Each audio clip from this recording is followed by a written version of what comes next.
নমস্কার বন্ধুরা, শুভ সকাল। এখন থেকে আজকের ভিডিওটা শুরু করছি।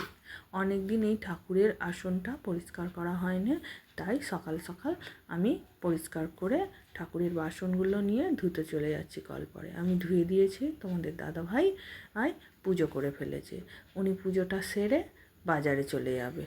উনি বাজার থেকে যথারীতি ফিরেও চলে এসেছে। ছোট ছোট চিংড়ি মাছ নিয়ে এসছে। আমি চিংড়ি মাছগুলো বেছে কেটে ধুয়ে নিচ্ছি। পাশে মাংসটা আছে, তোমরা দেখতে পাচ্ছ না। একেবারে সব ধুয়ে নিয়ে বাড়ি চলে যাব। ও গিয়ে দেখি দেরি হয়ে গেছে। তোমাদের দাদাভাই বাজার থেকে যে ব্যাগ নিয়ে এসেছিলো বাজারে, সেগুলো উনি সব জায়গার জিনিস জায়গায় করে দিচ্ছে। রবিবার ওনার ছুটি থাকলে উনি অনেক সাহায্য করে দেয়।